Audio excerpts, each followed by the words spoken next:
আজি আমি আমাৰ চৰকাৰৰ 3 বছৰ কমপ্লিশ্যন হোৱা যেটো আমাৰ 5 দিনীয়া প্ৰগ্ৰাম আছিলে আজি আমি এই প্ৰগ্ৰামটোত বিশেষকৈ এটা এক্সেলেন্স BTR এক্সেলেন্স এৱাৰ্ড এটা চেৰেমনি ৰাখিছোঁ আৰু ইয়াত বিশেষকৈ আমাৰ 101 জন খেলুৱৈ যিসকলে আমাৰ অঞ্চলৰ পৰা ইণ্টাৰনেশ্যনেল খেলিছে নেশ্যনেল গেম খেলিছে তেখেতসকলক আমি সম্বৰ্ধনা দিয়াৰ কাৰণে আজি প্ৰগ্ৰাম লৈছিলোঁ আৰু প্ৰত্যেকজনকে 1 লাখ কৰি আমাৰ চৰকাৰৰ পৰা তেখেতসকলক এৱাৰ্ডৰ লগতে 1 লাখ কৰি পইচা দিয়াৰ কাৰণে ঠিক কৰিছিলোঁ এইটো আজি সম্পন্ন কৰা হ'ল শিক্ষাৰ ডিপাৰ্টমেণ্টত আৰু বিভিন্ন ডিপাৰ্টমেণ্টত আমাৰ যিখিনি এৱাৰ্ড আমি ৰাখিছিলোঁ এই এৱাৰ্ডখিনি আমি এতিয়া প্ৰদান কৰি আছোঁ আৰু বিশেষভাৱে আজি এটা নতুন উপলব্ধি BTR বাকীৰ ওচৰত আহিছে যে BTRত নতুন চৰকাৰ 2020 চনত BTR বাকী ৰাইজে এটা নতুন চৰকাৰ আনাৰ পিছত BTR অঞ্চলৰ এটাৰ পিছত এটা দূৰদৰ্শী এটা পদক্ষেপ চৰকাৰখনে ল'বলৈ সক্ষম হৈছে আৰু ইয়াৰ ক্ষেত্ৰত বিশেষভাৱে শান্তি সম্প্ৰীতি আৰু নিৰাপত্তা এইটোৱে মূল লক্ষ্য আছিলে আৰু এইটো ইষ্টাব্লিছ কৰাৰ পিছত আজি আমি উন্নয়নৰ প্ৰতি এটা বেছিকৈ গুৰুত্ব দিয়া হৈছে আৰু উন্নয়নৰ কথা পাতাৰ লগে লগে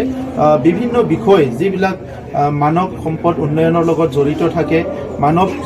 জাতিটো উন্নয়নৰ লগত জড়িত থাকে এই গোটেই কথাটো লৈ পেলাই আমি বিভিন্ন বিষয়বিলাক ঠিক কৰিছোঁ এটা হ'ল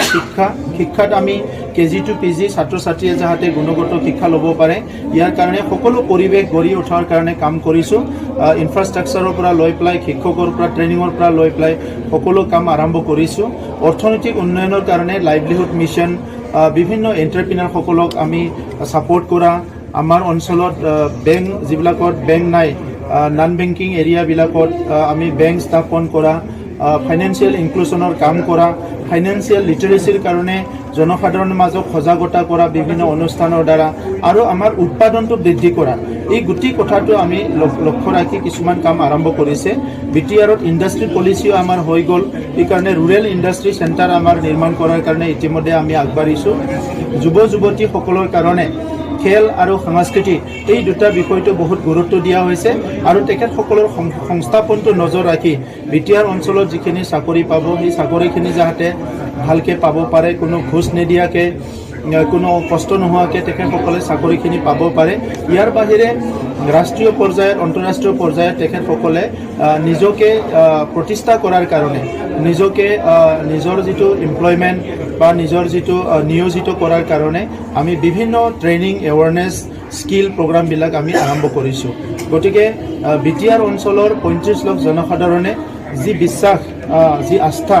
UPPL BJPৰ ওপৰত ৰাখিলে ইয়াৰ বিনিময়ত আজি ভাল এটা পৰিৱেশ ভাল এটা চৰকাৰ ভাল এটা উন্নয়ন ইয়াতে সম্ভৱ হ'বলৈ পাৰিছে আৰু বিশেষভাৱে আজিৰ এই মুহূৰ্তত আমি যে আজি খেলুৱৈসকলক সম্বৰ্ধনা জনাইছোঁ শিক্ষকসকলক প্ৰফেচাৰসকলক আমাৰ খেতিয়কসকলক সকলোকে যে সম্বৰ্ধনা জনোৱা এনেকুৱা ভাল পৰিৱেশটো সৃষ্টি কৰিবলৈ পাৰিছোঁ বিকজ অফ অনলি আমাৰ আজি বিশ্বৰ নেতা ভাৰতৰ প্ৰধানমন্ত্ৰী নৰেন্দ্ৰ মোদী ডাঙৰীয়া তেখেতৰ মাৰ্গদৰ্শনৰ কাৰণে লগতে ভাৰতৰ গৃহমন্ত্ৰী অমিত শ্বাহ ডাঙৰীয়াৰ মাৰ্গদৰ্শনৰ কাৰণে আৰু অসমৰ মুখ্যমন্ত্ৰী ডক্টৰ হিমন্ত বিশ্ব শৰ্মা ডাঙৰীয়াৰ প্ৰত্যেকটো মুহূৰ্তক আমাৰ গাইডেন্স আমাক ছাপোৰ্ট দিয়াৰ কাৰণে আজি BTR অঞ্চলত এনেকুৱা পৰিৱৰ্তন এনেকুৱা ডাঙৰ এটা উপলব্ধি সকলো পাবলৈ সক্ষম হৈছে শান্তি প্ৰতিষ্ঠাটোৱে সবচে ডাঙৰ কথা আছিলে কাৰণ আজিৰ পৰা 3 বছৰ আগত মানুহৰ মুখে মুখে খালি নিৰাপত্তা অশান্তি এই কথাবিলাকে বেছিকৈ পাতি আছিলে অনিশ্চয়তা সকলো সময়তে মানুহৰ শংকা এইবিলাক আছিলে আৰু যেতিয়া মানুহৰ মনটো অস্থিৰ হৈ থাকে ভয়ত থাকে শংকাত থাকে আনচাৰ্টেনিটি কিবা এটা নহ'ব এনেকুৱা থাকে তেতিয়া সমাজখন বা কোনোবা ব্যক্তি আগুৱাই যাব নোৱাৰে আৰু সেইটোৱে আমাৰ সবচে ডাঙৰ এটা প্ৰত্যাহ্বান বা আমাৰ এটা চেলেঞ্জ আছিলে যে শান্তিটো আমি ছাষ্টেইন কৰিব পাৰিম নে নোৱাৰিম কাৰণ ইমান দিনে কিবা নহয় কিবা ঘটনা সংঘাতবিলাক হৈ থাকে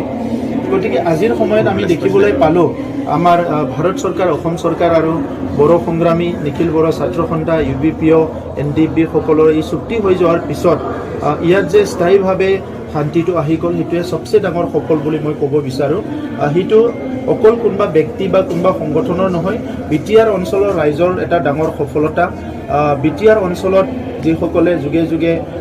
দশকৰ পৰা দশক ধৰি কাম কৰি আহিছে সমাজ উন্নয়নৰ কাৰণে সেই জাতীয় সংগঠনসকলৰ সফলতা এই সংগ্ৰামীসকলৰ সফলতা আৰু লগতে ভাৰত চৰকাৰ অসম চৰকাৰৰ সফলতা বুলি মই ক'ব বিচাৰোঁ